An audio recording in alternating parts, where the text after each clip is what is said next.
Good morning, my students. So, today I start with new topic aliphatic amines. Aliphatic amines means carbon की chain.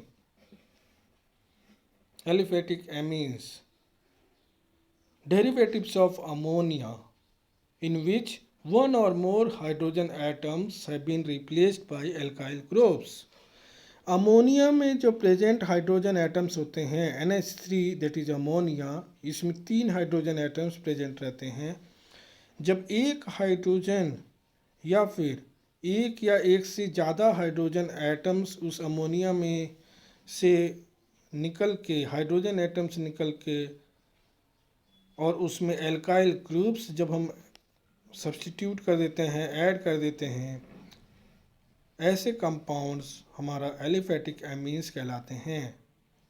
Means aliphatic amines are derivatives of ammonia in which one or more hydrogen atoms have been replaced by alkyl groups. Ammonia की में present hydrogen atoms को हम alkyl groups से replace कर देते हैं, तो इस तरह से क्या बनता है एलिफेटिक एमीन्स. यहाँ हम देख रहे हैं अमोनिया में से एक हाइड्रोजन एटम्स रिप्लेस किया, that is methyl amine CH3NH2. फिर उसमें से एक हाइड्रोजन इसी अमोनिया में से जब 2 हाइड्रोजन एटम्स रिप्लेस किए तो NH that is dimethyl amine, और तीनों हाइड्रोजन एटम्स अमोनिया से रिप्लेस किए तो tertiary amine that is trimethyl amine CH3 का whole thrice and trimethyl amine, this is tertiary amine. So इस तरह से क्लासिफिकेशन ऑफ एमीन्स की बात करते हैं तो primary, secondary and tertiary amines. ठीक है, समझ गए हम primary, secondary and tertiary amines. ठीक, जब हम सेकेंडरी एमीन और टर्सरी एमीन में जब हम जो अटैच एल्काइल ग्रुप्स होते हैं, अगर एल्काइल ग्रुप्स सेम प्रेजेंट हों, एल्काइल ग्रुप सेम प्रेजेंट हो तो that will be simple amine. और जब डिफरेंट एल्काइल एमीन्स प्रेजेंट होंगे तो basically they will be known as a mixed amines. जैसे फॉर एग्जांपल यहाँ हम देख रहे हैं कि सेकेंडरी एमीन्स जो कि इथाइल मिथाइल एमीन है, एक एल्काइल ग्रुप मिथाइल है और एक एल्काइल ग्रुप इथाइल है. सो दिस इज, इसमें दोनों ही सेकेंडरी एमीन में हम देख रहे हैं दोनों ही ग्रुप डिफरेंट है, means methyl group and ethyl group attach है. इस कारण से ऐसा एमीन क्या कहलाएगा, mixed amine. For example tri methyl amine में हम देख रहे हैं कि तीनों ही ग्रुप्स किसकी हैं, same carbon atoms methyl group की हैं. सो इट इज़, चूँकि एल्काइल ग्रुप्स हमारा सेम है, तीनों ही कार्बन एटम्स भी सेम है, इसलिए क्या है tri methyl amine, this is a tertiary amine. और ये क्या है, सिंपल एमीन, क्योंकि इसमें एल्काइल ग्रुप्स सेम अटैच है. फर्दर जब हम quaternary ammonium salts, quaternary ammonium salts, ammonium salt आपने पढ़ा है NH4Cl-, अमोनियम सॉल्ट. और जब हम इसके अमोनियम सॉल्ट के चारों हाइड्रोजन एटम्स रिप्लेस करके, चारों हाइड्रोजन एटम्स अमोनियम सॉल्ट के हटा करके रिप्लेस करके उसको एल्काइल ग्रुप लगा देते हैं, अटैच कर देते हैं, तो that is quaternary ammonium salt, also known as tetra alkyl ammonium salt, ammonium halide. ठीक है, फिर हम बात करते हैं अला how we will prepare aliphatic amines. Aliphatic amines बनाने के लिए हम क्या करेंगे, किसी भी नाइट्रोजन कंपाउंड्स को रिड्यूस करेंगे. फॉर एग्जांपल हमने नाइट्रोमीथेन लिया, ऑर्गेनिक कंपाउंड्स, इसको हमने रिडक्शन कराने के लिए हाइड्रोजन एंड निकिल ले लिया, या फिर हमारा दूसरा reducing agent lithium aluminium hydride भी ले सकते हैं. और इसको हमने जब रिएक्ट करवाया नाइट्रोमीथेन से, ऑर्गेनिक नाइट्रो कंपाउंड से, कैटालिटिक रिडक्शंस करवाया विथ हाइड्रोजन एंड निकिल और with lithium aluminium hydride LiAlH4, तो हमने क्या देखा, NO2 रेड्यूस होके क्या बना दिया, NH2 methyl amine. Beckmann's rearrangement second process, methods of preparation of aliphatic amines. तो बेकमैन्स रीअरेंजमेंट के लिए एक चीज़ ये याद रखना है कि इसके लिए क्या चाहिए हमें, कीटॉक्सिन्स। क्या चाहिए, कीटॉक्सिन्स। बेकमैन रीअरेंजमेंट क्या बोलता है कि मेरे को चाहिए कीटॉक्सिन। कीटॉक्सिन 2RC डबल बॉन्ड NOH, और इसको हम रिएक्ट करवाया R2C डबल बॉन्ड NOH, कीटॉक्सिन्स, इसको रिएक्ट करवाया फॉस्फोरस पेंटाक्लोराइड PCl5, तो इंटरमीडिएट प्रोडक्ट बना सब्सटीट्यूटेड एमाइड्स RCONHR, और फिर इसको जैसे ही हमने हाइड्रोलिसिस करवाएंगे तो further formation of amines. Means Beckmann's rearrangement के लिए क्या चाहिए, पहला कीटॉक्सिन्स, और कीटॉक्सिन्स को हम रिएक्ट करवाएंगे किसके, PCl5 फॉस्फोरस पेंटाक्लोराइड। तो क्या बनेगा, इंटरमीडिएट प्रोडक्ट कौन सा बनेगा, एमाइड। क्या बनेगा, एमाइड। कीटॉक्सिन्स को PCl5 से रिएक्ट करवाएंगे, क्या बनेगा, एमाइड। और इसी एमाइड का जब हम हाइड्रोलिसिस करवाते हैं तो क्या बन जाएगा, एमीन। फिर एल्कोहल से भी बना सकते हैं एलिफेटिक एमीन्स। एल्कोहल से बनाने के लिए हमने कोई भी एल्कोहल लिया, यहाँ पे हमने फॉर एग्जांपल मिथेनॉल लिया है, और इसको हमने क्या किया, अमोनिया से रिएक्ट करवा दो in presence of acidic catalyst. Acidic catalyst क्या ले लिया हमने, zinc chloride in presence of ammonium chloride, और इसको हमने रिएक्ट करवाया तो क्या बना,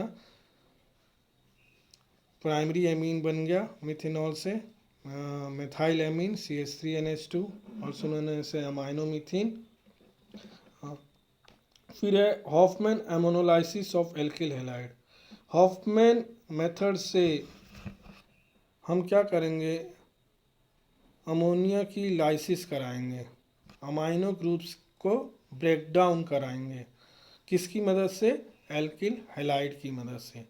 तो हमने यहाँ प्राइमरी हैलाइड ले लिया CH3I, और इसको अमोनिया से रिएक्ट करवाया NH3, इसको लिख सकते हो NH2H, तो HI बाहर हो जाएगा, methyl amine.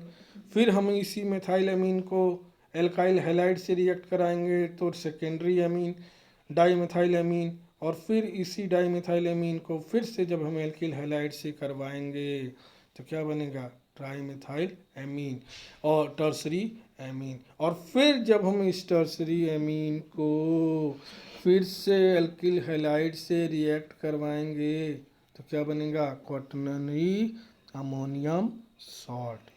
Quaternary ammonium salt, यहाँ पे क्या बन रहा है, टेट्रामिथाइल अमोनियम आयोडाइड। ठीक है, तो ये कौन सी मेथड्स थी, Hoffmann ammonolysis of alkyl halide, जिसके थ्रू हमने क्या किया कि किसी भी एल्किल हैलाइड को हम क्या करेंगे, अमोनिया से रिएक्ट करवाएंगे। एल्किल हैलाइड को अमोनिया से रिएक्ट करवाएंगे तो क्या बनेगा हमारा, एलिफेटिक एमीन्स। इट में be primary amine, secondary amine, tertiary amine या क्वाटर्नरी अमोनियम सॉल्ट्स। ठीक है, अगला मेथड्स क्या होता है, बाय रिडक्टिव एमाइनेशन। हमने क्या किया, अमोनिया को हम क्या करेंगे, रेड्यूस करेंगे, किसके साथ, एल्डिहाइड या फिर कीटोन के साथ। यहाँ हमने कीटोन लिया, कीटोन को अमोनिया के प्रेजेंस में रिडक्शन करवाएंगे in presence of hydrogen and nickel, तो क्या हुआ, प्राइमरी एमीन फॉर्मेशन हो रहा है। वहीं पे जब हम अगर कीटोन की जगह एल्डिहाइड ले लेते हैं RCHO तो क्या बन जाता है, प्राइमरी एमीन, यहाँ भी बन रहा है। ठीक है, पहले केस में भी प्राइमरी एमीन और दूसरे केस में भी प्राइमरी एमीन। अब बात करते हैं हम हॉफमैन डिग्रेडेशन। हॉफमैन डिग्रेडेशन क्या बोलता है कि कोई भी एमाइड ले लीजिए, एसिडामाइड लीजिए, और उसको हम ट्रीटमेंट कराते हैं हॉफमैन डिग्रेडेशन। डिग्रेडेशन बोल रहा है तो डिग्रेड करना है, तो हमने क्या किया, एमाइड को कार्बेमाइड में कार्बे को ब्रेक डाउन करना है, उसको डिग्रेड करना है, तो एसिडामाइड लिए, यहाँ प्रोपेनामाइड, इसका CO है ना हटाना है, तो हम क्या करेंगे, डिग्रेडेशन ऑफ एमाइड करेंगे। तो प्रोपेनामाइड को रिएक्ट करवाएंगे bromine and potassium hydroxides, alcoholic potassium hydroxide से, तो क्या बन जाएगा एथाइल एमीन। तो formation of ethyl amine through this method is known as a Hofmann degradation of amide, जिसमें हम किसी भी एमाइड को रिएक्ट कराएंगे ब्रोमीन एंड एक्वस और एल्कोहलिक KOH की उपस्थिति में। गैब्रियल थैलेमाइड सिंथेसिस के लिए हम थैलेमाइड ले लेंगे। यहाँ हमने क्या ले लिया, पोटेशियो थैलेमाइड लिया, ठीक है, और इसको एल्किल हैलाइड से रिएक्ट करवाए, डेफिनेटली एल्किल थैलेमाइड बना। एल्किल थैलेमाइड को रिएक्ट करवाया, फर्दर हाइड्रोलिसिस करवाया, तो क्या बन गया हमारा प्राइमरी एमीन, ठीक है। डीकार्बोक्सिलेशन ऑफ अमाइनो एसिड्स, हमारे किसी भी अमाइनो एसिड से, जैसे यहाँ फॉर एग्जांपल ग्लाइसिन्स लिया, ग्लाइसिन्स का हमने डीकार्बोक्सिलेशन मतलब इसको डीकार्बोक्सिलेशन मतलब CO2 बाहर करने के लिए हम क्या करेंगे, इसको हीट करेंगे इस अमाइनो एसिड्स को। तो ग्लाइसिन को हीट किया तो क्या बना मेथाइल एमीन। वहीं जब हम RMGX से रिएक्ट करवाए तो डेफिनेटली ग्रिग्नार्ड रिएजेंट से, तो क्या बना हमारा प्राइमरी एमीन्स, ठीक है। कार्टियस रीअरेंजमेंट्स क्या बोलता है कि हमने एसाइल एजाइड को हीट करेंगे in presence of inert solvent. देखिए हम हीट कर रहे हैं, एसिड क्लोराइड है, एसिड क्लोराइड को RCOCl को हमने सोडियम नाइट्राइट NaN3 से रिएक्ट करवाया, ठीक है। तो क्या बन गया acyl azide, acyl azide RCON3, NaCl बाहर हो गया था तो RCON3 एसाइल एजाइड, और इसी एसाइल एजाइड को जब हम हीट किए तो क्या बन गया RNH2, that is a primary amine. Smiths rearrangement से भी हम प्राइमरी एमीन बना सकते हैं। इसके लिए हम क्या लेंगे, स्मिथ रीअरेंजमेंट क्या बोलते हैं कि कार्बोक्सिलिक एसिड को हम क्या करेंगे हाइड्रोजोइक एसिड से रिएक्ट करवाएंगे। Carboxylic acids react with hydrazoic acid, hydrazoic acid का फॉर्मूला क्या होता है N3H, क्या होता है हाइड्रोजोइक एसिड N3H, या HN3 भी कुछ लोग लिखते हैं N3H, ठीक है। तो कार्बोक्सिलिक एसिड को जब हम हाइड्रोजोइक एसिड से रिएक्ट करवाएंगे तो क्या बनेगा कार्बेमाइड RCON2, और इसको फिर हाइड्रोलिसिस करवाते हैं तो क्या बन जाएगा हमारा RNH2, ठीक है। फिर इस तरह से हमने लास्ट मेथड से through the help of Leuckart reactions, Leuckart reactions के लिए हम क्या करेंगे अमोनियम फॉर्मामेट लेंगे या फिर फॉर्मेमाइड लेंगे। अमोनियम फॉर्मामेट और फॉर्मेमाइड, फॉर्मेमाइड क्या होगा SCONH2 फॉर्मेमाइड, या ammonium format SCOONH4 ammonium format. हम दोनों में से कोई चीज़ भी लेके दोनों ही चीज़ लेंगे, एल्डिहाइड ले लो या फिर कीटोन ले लो, और इसको हम अमोनियम फॉर्मेट एंड फॉर्मेमाइड से रिएक्ट करवाएंगे। जो बनने वाला फॉर्मिल डेरिवेटिव्स इंटरमीडिएट प्रोडक्ट्स होता है, और इसी इंटरमीडिएट प्रोडक्ट को फॉर्मिल डेरिवेटिव्स को हम क्या करेंगे पुनः एसिडिक हाइड्रोलिसिस करवाएंगे, उसमें से एसिडिक हाइड्रोलिसिस करवाएंगे HOH, तो क्या बन जाएगा primary amines, primary amines. So with this I stop for today's class. Wish you all the best. Thank you.